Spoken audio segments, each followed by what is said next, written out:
Primeiro eu vou chamar a professora Fernanda Tactani aqui à frente. Ela é formada em História pela Universidade Estadual de Londrina, UEL, pesquisadora do Observatório Interamericano de Biopolítica. Ela é professora das redes pública e privada. Tá, o tema dela vai ser aborto como estratégia para o controle populacional. Bom dia, obrigada, Vinícius. Eu vou deixar aqui. Eu agradeço a presença de todos e não vou me alongar muito, porque meia hora é um tempo bem corrido, né? Porque a gente tem para conversar hoje. Você pode colocar no modo de apresentação de slides, por favor?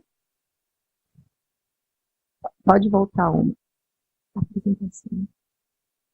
Ele fica maior, eu acho que fica melhor para todo mundo ver. Eu vou falar aqui sobre os estudos demográficos e o aborto. Na verdade, eu vou falar de como o aborto foi sendo financiado e propagado no mundo, e vou tentar focar numa estratégia que é uma estratégia em especial, que é da questão dos estudos demográficos. Mas deixa eu começar pelo começo, como deve ser as coisas, que aí vai ficar um pouco mais claro para vocês, ok? Pode passar o slide, fazendo favor? Eu começo falando de um organismo internacional chamado Conselho Populacional. Tá? Ele foi fundado em 1952 pelo John Rockefeller III, e o principal objetivo uma espécie de ONG, tá?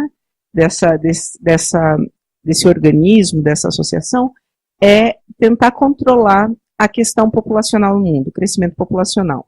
Eles entendem que o crescimento populacional é um dos motivos para que haja guerras, é um foco de problemas para a paz duradoura mundial. Então, para que esse problema não se desenvolva e não acabe por colocar o mundo em guerra, o Conselho Populacional tem como objetivo a diminuição da população mundial em todos os países, sobretudo países pobres, tá?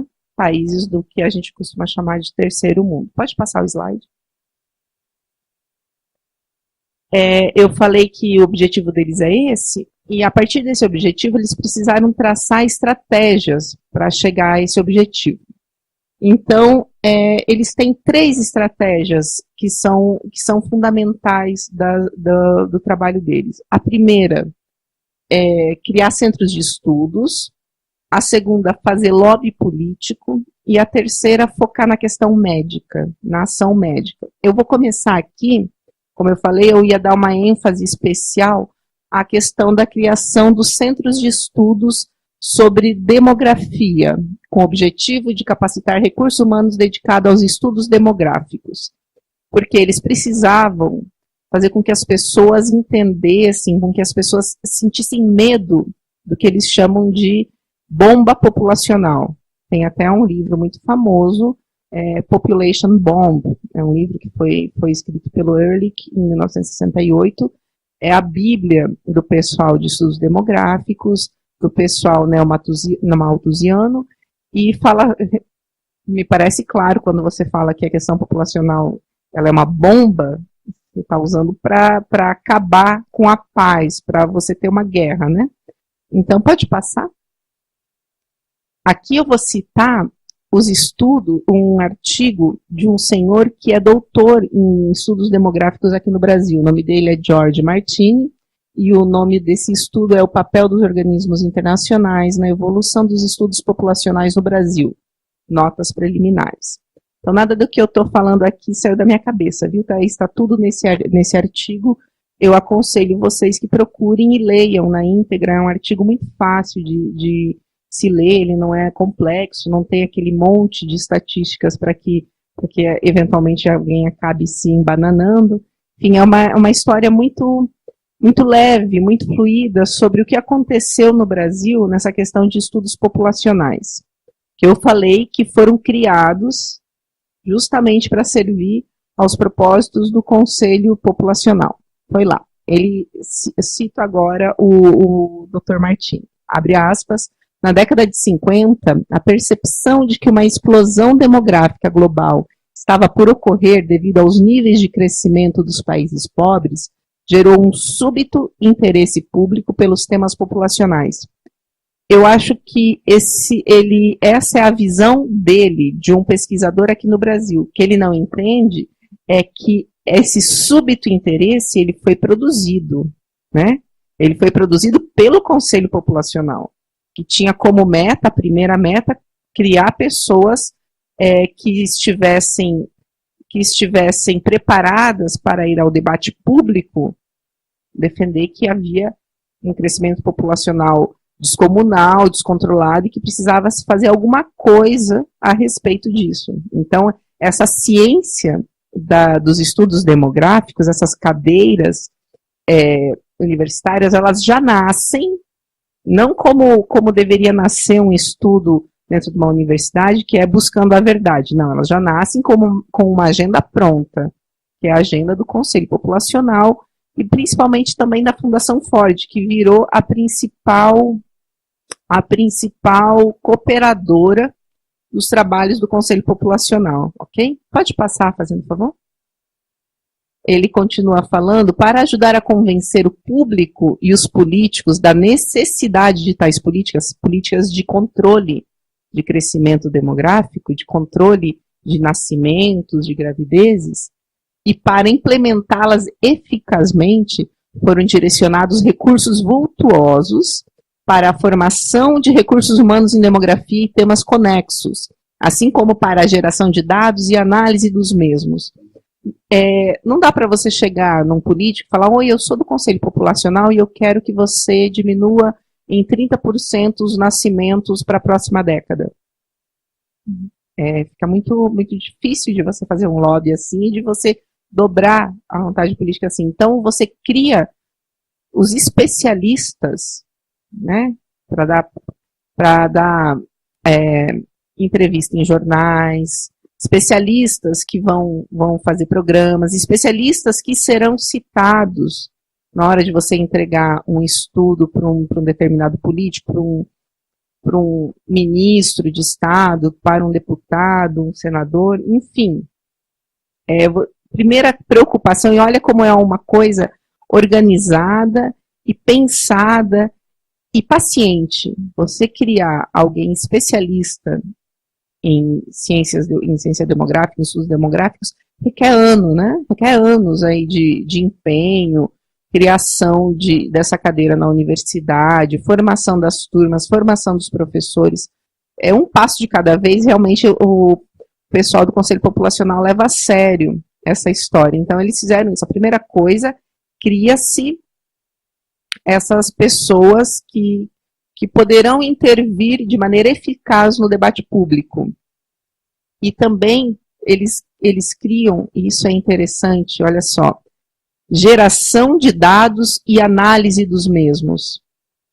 Se vocês fossem fazer um TCC, ou se vocês fossem fazer um estudo que se chama de peer review, revisto pelos pares, seria apontado como um equívoco de estratégia, de metodologia, você gerar e analisar ao mesmo tempo os dados. O melhor é que fossem dados gerados por uma ciência comum, por um processo, um método comum, e analisados por outras pessoas. Não, aqui eles fazem tudo. Eles geram os dados, analisam os dados e te dão a resposta pronta. Quem lembra das questões relacionadas ao IPCC, sabe, ao painel de climatologia da ONU, é a mesma coisa. Eles precisam aprovar aquele tipo de controle, né, o controle de carbono. Então, eles geram os especialistas e eles vão correr atrás dos dados e eles dão um jeitinho de analisar os dados para caber naquela que já é, antes da própria pesquisa científica, já é o interesse deles, que é fazer com que as pessoas aprovem a legislação proveniente da ONU, dos acordos internacionais sobre o clima, tá bom? Aí ele continua, o Dr. Martini. Também foram inventados e apresentados ad nauseam vários modelinhos destinados a demonstrar ao mundo inteiro a desgraça que ocorreria se os países pobres não conseguissem reduzir rapidamente seu crescimento. Ok? Isso daí não sou eu quem está falando, está no artigo de um senhor que, inclusive, quando eu citei essa questão numa audiência pública no Senado, na outra audiência pública esse senhor foi lá e falar que não estava no artigo dele que a Fundação Ford estava promovendo abortos, que ele não sabia de onde eu tinha tirado. Ora, mas eu não usei, o artigo dele me serviu somente para mostrar que a Fundação Ford ajudou a financiar, criou aqui no Brasil os estudos demográficos. O resto realmente não está no artigo dele, e eu não uso o artigo dele para referendar o resto. Se houver alguma correção que ele queira fazer sobre tudo que eu citei do artigo ipsis literis, aí tudo bem, ele pode fazer. Se de repente ele se equivocou aqui e ele quer corrigir o artigo dele, ele corrija, mas eu não falei que foi ele quem falou, ok? O que ele falou foi isso, que era uma desgraça, que queria apresentar a desgraça que seria caso não se controlasse o crescimento nos países pobres. Pode passar, fazendo favor? Aí ele mesmo pergunta, o que tem tudo isso a ver com o desenvolvimento dos estudos populacionais no Brasil? Muito, tudo. De alguma maneira, a maioria de nós que trabalhamos na área de população somos produtos e beneficiários da preocupação, quase paranoia, e isso está no artigo, tá bom? Nascida em torno da explosão demográfica. Pode passar. Uma doação, olha lá, continua o artigo do Dr. Jorge Martini. Uma doação da Fundação Ford permitiu a criação, criou, não é que aumentou ou possibilitou a expansão, criou o Centro Brasileiro de Análise e Planejamento, em 1969, no qual se abrigou parte do núcleo original do CEDIP. A partir dessa migração, o SEBRAP passou a ser um dos principais esteios dos estudos populacionais no Brasil. Pode passar mais uma. Posteriormente, outras instituições, como órgãos federais e estaduais da administração pública, Fundação Rockefeller, Hewlett, as Nações Unidas, através do Fundo das Nações Unidas para a População, desempenharam um papel importante no esforço de ampliação e consolidação do centro. Mais uma, por favor, rapidinho. Entre 70 e 79, uma década de apoio, ok? Uma década de 70 inteira, contando com apoio de dinheiro proveniente do exterior. Fundação Ford apoiou a vinda ao CEDEPLAR. O CEDEPLAR já é um órgão que fica em Minas Gerais, em Belo Horizonte, ligado ao FMG. De professores visitantes, para quê? Para dar maior consistência e caráter internacional ao ensino de demografia. O CEDEPLAR inaugurou seu programa de mestrado em demografia. Quem aqui trabalha na área acadêmica sabe como é difícil você criar um mestrado dentro de um departamento. Né? Não é fácil você abrir um mestrado dentro de um departamento. No entanto, olha a velocidade com que eles conseguiram criar um departamento de mestrado em demografia em 76 e seu doutorado em 85. Para tanto, recebeu contribuições importantes tanto da Fundação Rockefeller como da Fundação Hewlett. O slide 10, que é muito importante, eu até aconselho vocês, quem tiver tempo, procure. Fala aqui, a Fundação Ford,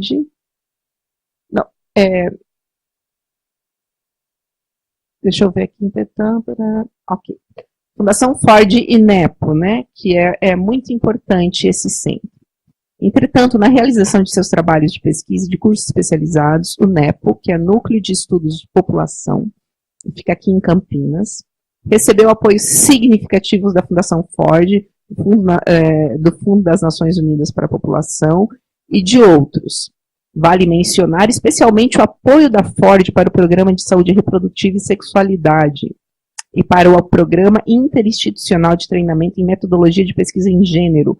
Gente, olha que interessante, eles passaram de um estudo que era demográfico, quantas mulheres, qual é a população, qual é a porcentagem de população masculina, como está a cadeia de faixa etária, né, a pirâmide de faixa etária, qual é o índice de gravidez e na região tal e na região outra, passaram dessa pesquisa, que é muito ligada à estatística, à matemática, à pesquisa de campo, para você ver se a pessoa tem saneamento básico, quanto por cento da população ingere proteína durante a semana, enfim, eles passaram dessa coisa muito, muito prática para uma coisa completamente abstrata, que essa daqui é Programa Interinstitucional de Treinamento em Metodologia de Pesquisa em Gênero. Por quê? O que tem a ver uma coisa com a outra? Como que você passa de uma hora, você está lá em pesquisa demográfica, e a outra você está em metodologia de gênero, que é uma coisa muito próxima da filosofia, de uma filosofia da ciência, pelo menos, dia da ciência. Por quê? Ora, porque a Fundação Ford mandou. Porque lá pelas tantas, não vai ter tempo de eu explorar aqui, lá pelas tantas eles param com esse viés assim, academicista da questão demográfica, e eles vão para a questão sociológica. Não adianta mais, agora a gente precisa sociologicamente minar a vontade das pessoas de terem filhos, de ter famílias. Como? Através dessa teoria que uns fulanos inventaram aqui a respeito de gênero. E o dinheiro é sempre o follow the money, né? E o dinheiro realmente, ele faz isso aí. Ele sai do campo de estudos demográficos. Tanto é que se vocês forem procurar o NEPO, pode ir lá na página de pesquisa, vocês vão ver os trabalhos. Você vai ver que cada vez mais eles vão dando espaço, bolsas de estudo, programas de mestrado, doutorado, nessa questão de gênero, sexualidade e saúde reprodutiva. Saúde reprodutiva é o apelido que eles dão. De quando em quando, o pessoal precisa se atualizar. Antes eles falavam em aborto de uma maneira muito clara. Aí começou a pegar mal. E todo mundo entende muito claramente o que significa aborto. Eles precisam ir para saúde reprodutiva. Quem entende sabe que é a mesma coisa, que está falando de aborto. Mas parece um pouco mais neutro, né? Você não está falando de aborto. Depois, quando ficou manjado, isso aqui é década de 90, tá? Saúde reprodutiva, década de 90. Quando fica manjado, eles vão para interrupção voluntária da gravidez. Continua sendo aborto, né? Chamar as coisas por nomes diferentes não muda a essência das coisas. Porque eles não estão atrás da verdade. Como eles estão atrás de convencimento através de propaganda, então para eles serve, né? Vou continuar. Você pode passar para o próximo slide, fazendo favor? Aqui, ó. A Fundação Ford e a criação da Associação Brasileira de Estudos Populacionais. Qual que é a associação? A Associação Brasileira de Estudos Populacionais. Um pequeno comitê apoiado na sua logística pela Ford, ou seja, a Ford bancou idas, vindas, passagem, táxi, tudo. Foi criado para redigir os estatutos. Os estatutos dessa associação foram redigidos, foram escritos por pessoas financiadas pela Fundação Ford, tá? Institucionalizada legalmente em fevereiro de 78.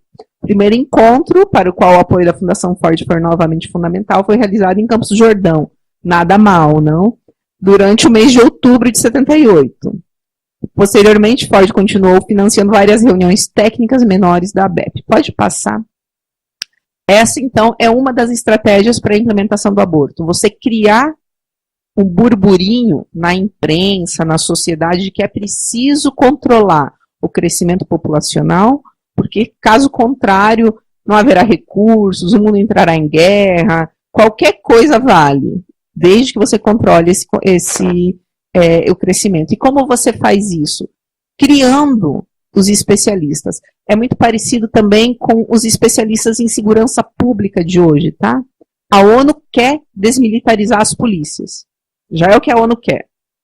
E aí, a ONU faz convênio com cursos que formarão especialistas em segurança pública, que vão toda vez que estão lá falando na TV, qual é a solução que eles dão para a violência no Brasil? É preciso desmilitarizar as polícias. Então, esse é o modus operandi. Eles criam ad hoc os especialistas que eles precisam para vender a tese que previamente eles querem que seja aprovada, ok? Eu falei de 3 estratégias. Essa que eu passei foi a primeira estratégia. Concomitantemente, há uma outra estratégia que é a qual? É o trabalho do Conselho Populacional junto aos políticos, fazer lobby para que os políticos consigam passar legislações, políticas públicas que consigam controlar essa questão dos nascimentos. Pode passar para o próximo, fazendo favor? Rapidinho aqui, eles têm como objetivo, eu falei, fazer o controle populacional nos países pobres, e conseguiram, através desse lobby, com que no finalzinho da década de 60 fosse aprovado um mecanismo para que o dinheiro da USAID, que é a Agência de Ajuda Humanitária Norte-Americana, fosse utilizado nessa questão de controle de nascimentos, tá? Pode passar. Pode passar. Volta um pouquinho. Volta desculpa. Então, essa estratégia para o controle de crescimento populacional teve como foco a ação médica. Precisam treinar os médicos. Por quê? Porque eles entendem que não há como você ter esse controle populacional sem o aborto. Eles vão fazer tudo. Eles vão falar de DIU, de esterilização. São eles que propõem e que de fato materializam as esterilizações em massa que ocorreram na Índia. Essas esterilizações em massa, o pessoal ele teve um pouquinho assim, estrategicamente, eles não fizeram em países católicos, tá? Não foi tão gritante como foi na Índia. Por quê? Porque eles temiam que a Igreja Católica se rebelasse. E aí, nos Estados Unidos, na década de 60, a Igreja Católica ainda contava com muito respaldo, respeito, acabasse intervindo no debate. Então, eles foram, como se diz popularmente, comendo pelas beiradas. Então, você tem esse trabalho no Paquistão, na Índia, em países da África. Na Índia, você tem casos de várias pessoas que morreram porque eles faziam essas esterilizações sem condições sanitárias mínimas, sabe? Pessoas, era pago para um fulaninho, pode falar? Tem mais 4 minutos? Só? Então tá. Era pago para essa pessoa o montante mais ou menos de um salário mensal, e era dado como prêmio caso ela fizesse, caso esse homem, eles tinham preferência por homens, caso esse homem fizesse de fato a esterilização. Pode passar. Esse daqui é o Hyman Haverholtz, que foi o fulano responsável, foi o senhor responsável pela diretoria desse órgão da USAID, que só cuidou da questão da esterilização em massa dos programas de controle populacional da USAID mundo afora. Pode passar. Passa. Aqui ele está falando, criamos coisas inteiramente novas na universidade, criamos o John Hopkins Program for International Education, Gynecology and Obstetrics. O que é isso? É um programa que oferecia viagens para os médicos aqui da América Latina, para os médicos da África, para irem aos Estados Unidos, com tudo pago, aprender técnicas de laqueadura, técnicas de aborto, tá bom? Pode passar. Eu vou ler bem rapidinho. Não, passa que não vai dar tempo. Passa. Encomendei mais de 10 mil kits. São kits de aborto, tá? Cada kit podia ser usado muitas vezes. Tem uma amiga obstetra e ginecologista na Malásia que, usando um só kit, com algumas reposições de canaletas, conseguiu realizar 6.800 interrupções de gravidez. Façam as contas. Um kit, 6.800 reposições. Ele encomendou mais de 10 mil kits. Essa entrevista está nesse site aqui. Vale a pena ler a entrevista na íntegra, tá? Depois eu posso passar. De repente, se não estiver bem, eu passo depois o link. É uma entrevista porque o Havenholt, ele foi, entre aspas, despedido.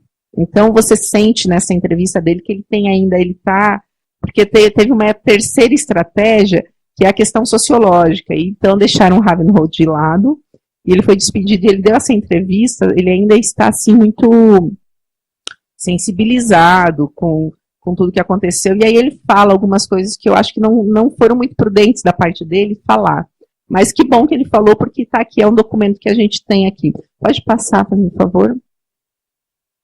Aqui, temendo as reações encontradas nos países que foram submetidos a essas práticas, as práticas de laqueaduras, de esterilização em massa, inclusive aqui no Brasil chegou a ter uma CPI, se vocês forem nos anais do Congresso, vocês encontrarão uma CPI a respeito das laqueaduras, queriam saber quem estava fazendo laqueaduras aqui no Brasil, faziam sobretudo no Nordeste e no Norte do país, que são as áreas com maior índice de gravidez, né? E então, o que aconteceu? Eles precisaram internacionalizar esse esforço. Ficava muito aquela coisa anti-americana, dinheiro americano vindo aqui. Então, qual foi a estratégia que eles lançaram mão? Eles criaram, o Conselho Populacional sugere que a questão do controle populacional seja tratada pela ONU como uma maneira de dissipar o anti-americanismo observado. Foi criado o Fundo das Nações Unidas para a População, que é uma maneira de que, entre aspas, de lavar o dinheiro que era americano, porque os Estados Unidos continuam financiando mais de 80% dos fundos desse programa das Nações Unidas. Mas agora vem com respaldo da ONU, né, uma coisa internacional, a ONU que só quer a paz no mundo, enfim. Pode passar. Passa que não vai dar tempo. Passa. Aí surge uma emenda chamada Emenda Helms. É a emenda que foi passada em 73. Essa emenda proíbe que dinheiro americano saia dos Estados Unidos para financiar o aborto. Qual é a solução que eles encontram? Pode passar. Eles criam o IPAS, que é uma ONG, que é privada, e que continua fazendo a mesma coisa que a USAID fazia, que é promover o aborto mundo afora. Pode passar. Esse artigo também é muito interessante de se ler. Ele fala a estratégia, como disse um ex-membro, pode ficar aqui. Sua estratégia, né, do IPAS, neste terceiro fronte, é de identificar médicos que estão interessados em aborto, sendo ou não legal no país, e então ajudá-los a iniciar os serviços. O IPAS está agora dando apoio a clínicas em cerca de 20 países, incluindo México, Brasil e Indonésia, onde o aborto é ilegal. Esse artigo é de 1980. O IPAS, quando há um médico que quer fazer o aborto, o IPAS ajuda com financiamento, eles emprestam dinheiro, eles te dão treinamento, e eles falam, pode passar, eles falam assim, olha, tanto melhor que seja num país onde é ilegal, porque onde é legal, a gente já tem ONGs que fazem. Nós, como somos corajosos, nós estamos atuando justamente onde ainda é ilegal. Pode passar. Pode passar, passa mais uma. Eu queria que vocês anotassem esse artigo. Eu fiz alguns prints, mas eu não consegui colocar. Esse artigo eu li agora, no decorrer dessa semana, caiu nas minhas mãos. Porque, de repente, você pensa assim, mas isso já passou, já aconteceu, não acontece mais. Esse artigo se chama Moving from Legality to Reality, How Medical Abortion Methods Were Introduced with Implementation Science in Zambia. Está nesse link, e é um artigo do IPAS, e eles vão contando, eles vão fazendo uma análise do trabalho que eles desenvolveram na Zâmbia, no decorrer dos anos 2000, tá bom? Pode passar mais um? Aqui, ó, this paper describes the process, blá, blá, blá, blá, blá, blá, só quero focar no finalzinho. Finally, these findings not only provide a case study of medical abortion in Zambia, but also offer important lessons and recommendations for expanding access to safe abortion in similar setting across Africa. Eles vão pegar o caso deles na Zâmbia, como eles conseguiram, que foi, entre aspas, um sucesso para eles, a implementação do aborto na Zâmbia, e eles querem usar, foi por isso que esse estudo aqui foi publicado, para estudar maneiras de fazê-lo na África inteira. Pode passar.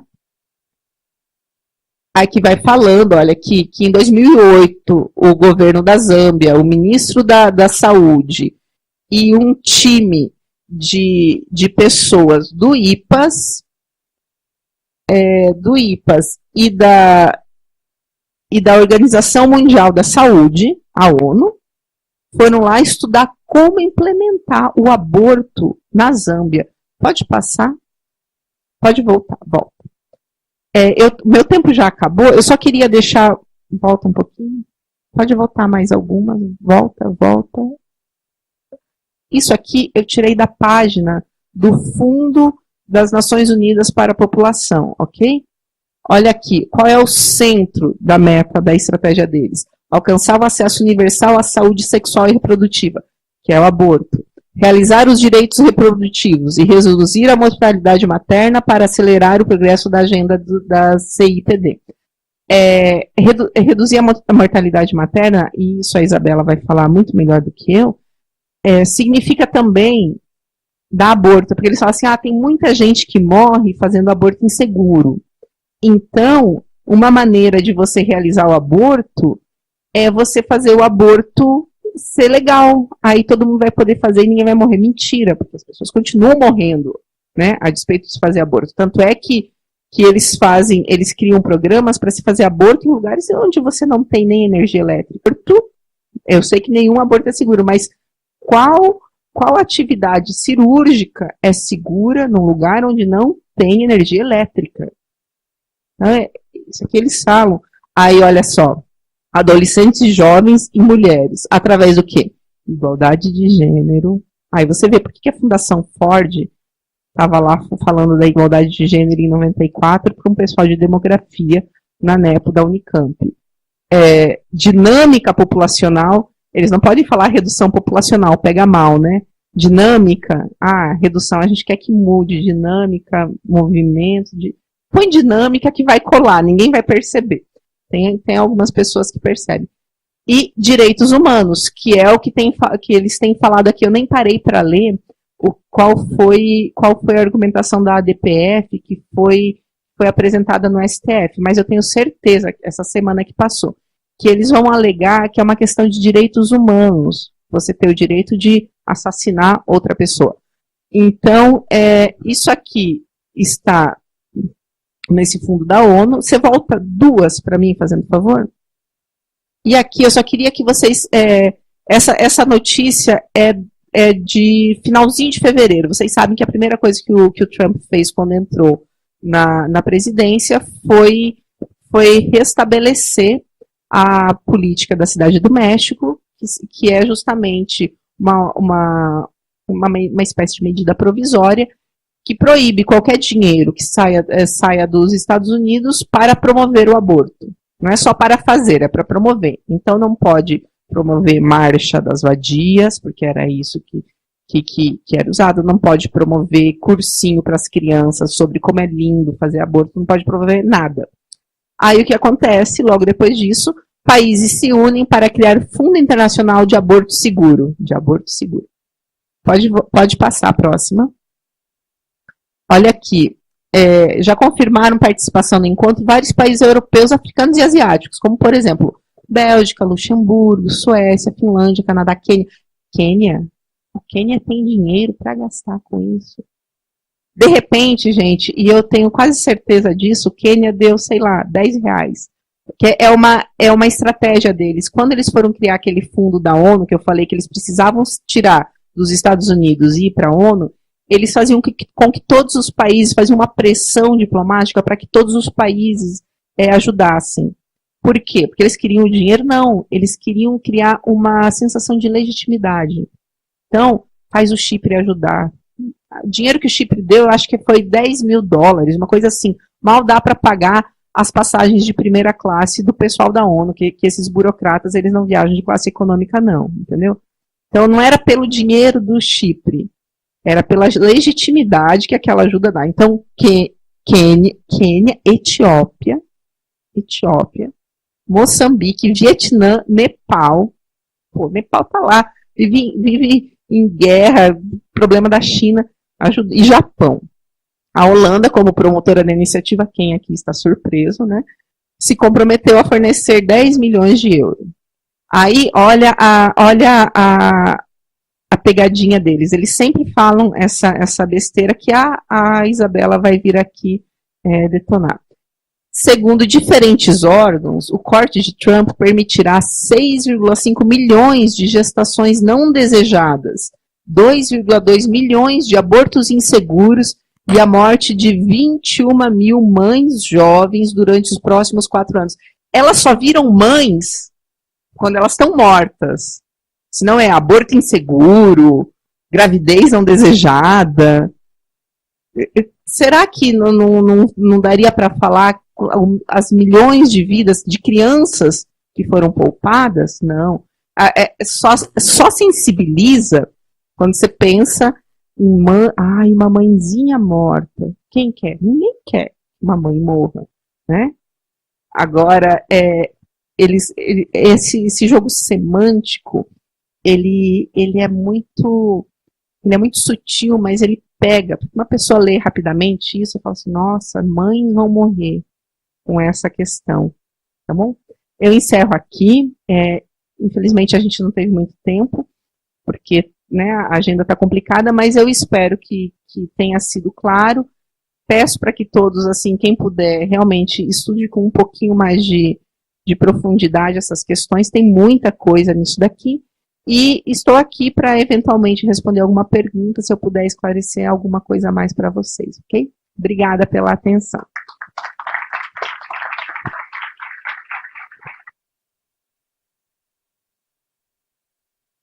Obrigado, Fernanda, pela palestra, pela brilhante palestra. Vou chamar o próximo palestrante, e aí, ao término da